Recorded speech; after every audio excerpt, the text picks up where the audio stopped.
Hey guys, this is John Anthony Chihawk Soltero of Anti-Hero Brand and Anti-AHB Kids. I'm going to do a review today of Coco from Pixar. Um, Now, I went and watched this movie last weekend in the theaters with my mom. Yeah, it's already on Blu-ray and 4K and DVD and everything, but my mom asked me if I wanted to go see it. It's been a long time since I saw a movie in the theaters with my mom, and based on the subject matter, the fact that it's animation, um, I was just like, yeah, no, I don't know why, but I hadn't really thought about it. So we went to go see it. Now, most of you who watch this video probably don't know me from Adam. Um, my mom is Mexican. My father is half Mexican, Irish, and Czechoslovakian.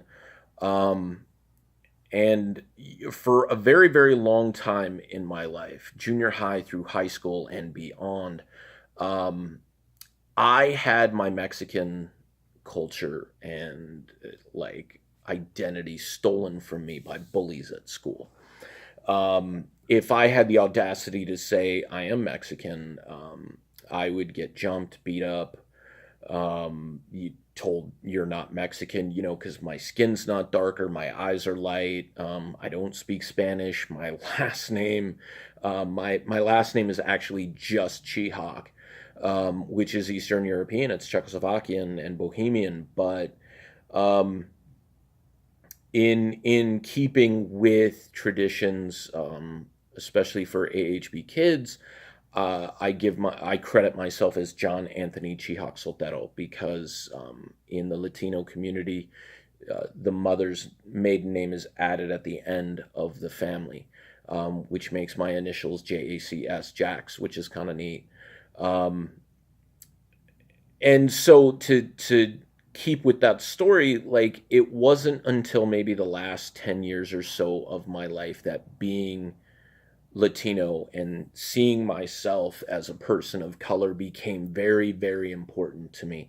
Yes, my Irish heritage and my Czechoslovakian heritage and whatever other blood might be coursing through my veins, that's important. Knowing who you are and knowing your history and things. But I think knowing what's most important is how you identify and how you feel. And being Latino and being Mexican and being and a lot of people say, well, you're not Mexican, you weren't born in Mexico, which is true, but in the eyes of the world, um, and especially the eyes here in America, if you're not like there's so much about like being Native American or African American or um, European American, and it's about identity, but because of the separation of people and the way that people want to see things, like that's how I identify, and that's what's important to me.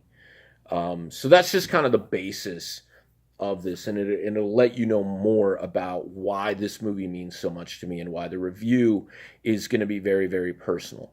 Um, a little while back, I reviewed Black Panther and talked about, how it's culturally relevant, especially right now, just as Wonder Woman coming out last June was very, very culturally relevant for women um, at that moment. And even now, like, I mean, it hasn't changed in, 9 months, but Coco was just phenomenal.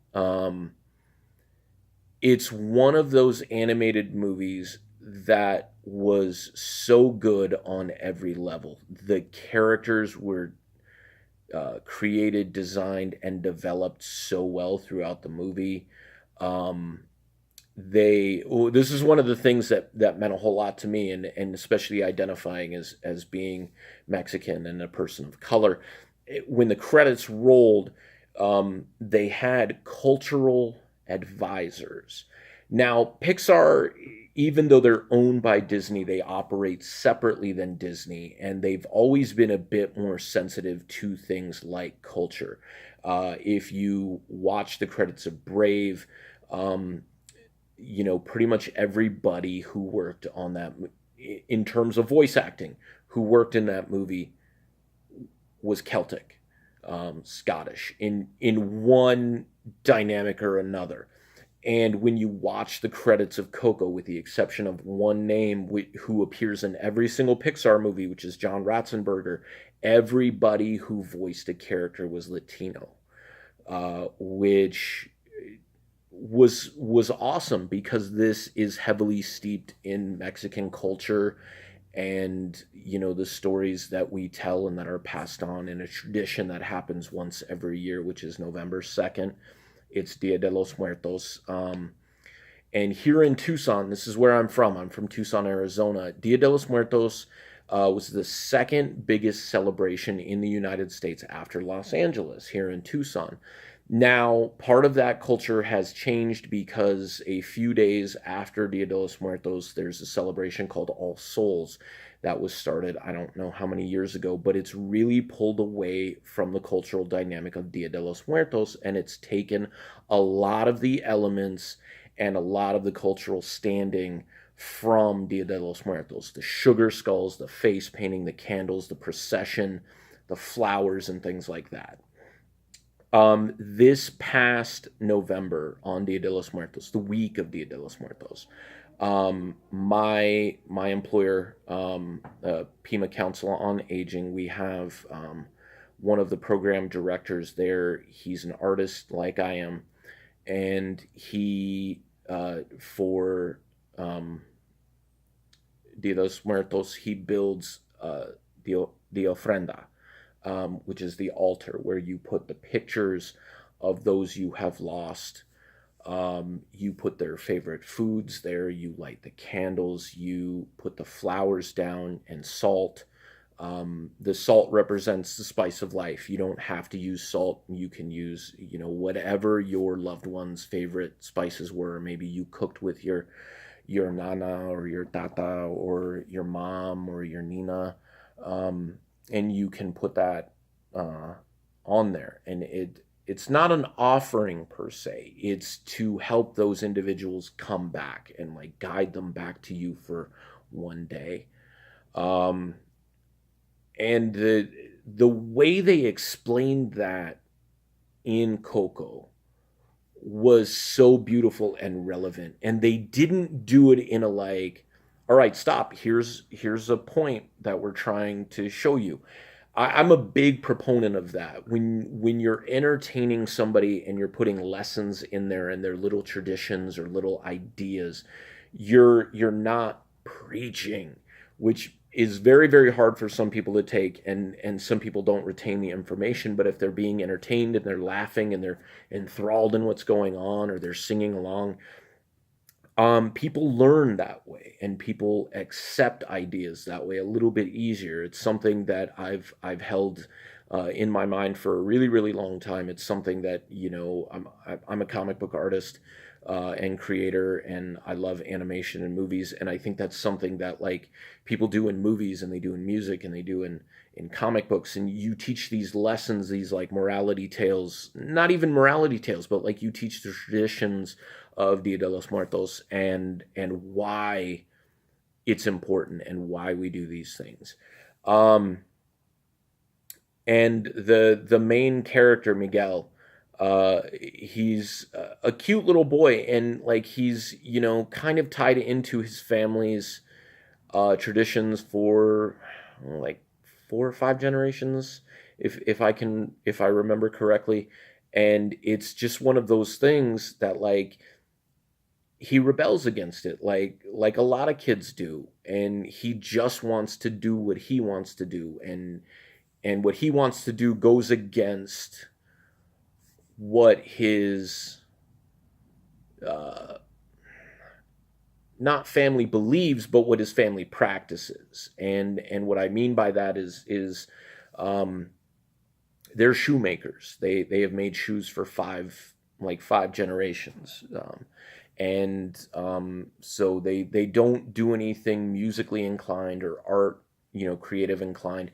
And that's what Miguel wants to go into. And that's the whole dynamic of the movie, is him rebelling and even saying like, I don't want to be on the ofrenda, I don't want to be on the altar, like I don't care about that.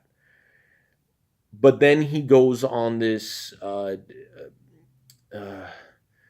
this journey, and the journey is, I mean, let me put it this way: my favorite Pixar movie up until the credits rolled on Coco has been Monsters Inc. Creatively, it's beautiful. It's such an interesting concept. They just did all this dynamic stuff with it. Coco takes this culture, this tradition that is very real, and then just opens it up and just expands upon it and does such a wonderful job. Um, and he goes on like on this journey, on this path, thinking he has to do something and he has to prove something, and in a way it opens up things to his family in the end of the movie. But the heart of the journey is him um traveling to the land of the dead, and interacting with them, and family members who have passed away. And part of the thing is he's not supposed to be there, and the longer he spends there, the more he's going to get stuck there. And if he spends too much time there, like if Dia de los Muertos goes all the way around and the sun rises completely on the third, he's trapped. So the whole thing is he's got to accomplish what he needs to accomplish to find somebody who's very important to him, and but he's got to do that and then get back somehow. And Miguel was such a dynamic character. Um, all the characters, like the great thing was is the all of the people in the land of the dead, they're all skeletons, right? So they're like bones are sticking out and they're walking around, and like um but the amazing thing is, even though they all had skull faces, each one of them had a personality. The way they moved, the way they talked, the way their jaws would move, the way their eyes would light up or their hair would tilt, kind of thing. um it was beautiful. The colors were amazing. The backgrounds and the environments were they're just some of the best I've ever seen. I'm not a big fan of traditional Mexican music. I'm not really a big fan of Mexican music at all, anyways. But the music itself, so memorable, and rightfully so. It won an Oscar for Best Original Song for "Remember Me." Um, and Coco itself won Best Animated Feature. Um, it This movie is worth watching in the theaters. This movie is worth watching as many times as you can. I think uh, it's just such a splendid movie. It's so imaginative, but it's so steeped in the realness and the culture of uh, Mexicans and Mexican Americans who celebrate Dia de los Muertos, and anybody, even you don't even have to be Latino to appreciate this. It's remembering your family and those people who are important to you who have gone, but also knowing the importance of the people who are still around you, and realizing that. So for me, the moral of Coco was not just believing in yourself and your dreams, and hopefully the people you love who love you will also support those dreams, and that journey that you need to take, because everybody needs to take it. But the idea is to have those positive influences in your life. And we all run into the element where we have a friend that maybe isn't the greatest friend in the world, or is kind of toxic, or always they just take, or family members who do the same thing, who are harmful to us or toxic to us. Um, and the importance is knowing how to balance that, and knowing how to separate that so that you yourself can survive and thrive. Um, and I think that's a truly beautiful thing. Um, I really hope that you go out and watch Coco. I really hope you then seek out more information on Dia de los Muertos, And should you choose to celebrate it, no matter what your ethnic background or cultural makeup is, it's a beautiful celebration, and it should be celebrated in what it is. Don't take those elements from it and decide that you're just going to go do your own thing. It's a very important celebration in and of itself, just like so many other celebrations of the dead from around the world. So celebrate it how it's meant to be celebrated, and celebrate it with those people to better understand it. And I think that's a really, really great way to just honor those traditions and that culture, but also to honor yourself. There's absolutely nothing wrong with learning something about somebody else's culture, or even learning more about your own culture. Um, it's really, really inspired me to get on a kick and kick my dad in the butt so that he will, uh, finish writing this children's book that we're going to work on. And actually going to meet him tomorrow, Sunday the 17th, I think, um, so that we can. Oh, no, no, no, the 18th, so that we can get this done. Um, I'm just really, really motivated, and I want to stay on task. And I believe this is really going to help me with not only working on that project with my dad, but the other all ages project that I'm working on that you might know about. It's called the Bubba Patrol. First issue came out and debuted at Tucson Comic Con last year, which was right after Dia de los Muertos. And I'm working on the second issue where the Bubba's go into training. So it's very personal to me because it's my dogs as superheroes, and they're my familia.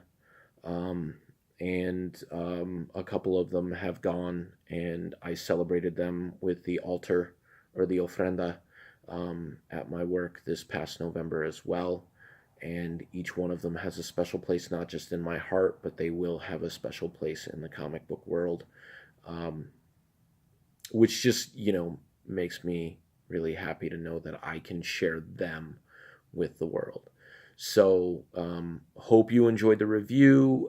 Please, please go see Coco, and please seek out information about Dia de los Muertos and how you can add this to things that you do or learn about, and you can appreciate cultures out there other than your own. This is John Anthony Chihak Soltero for AHB Kids and Anti-Hero Brand Press. We'll talk to you later. Peace.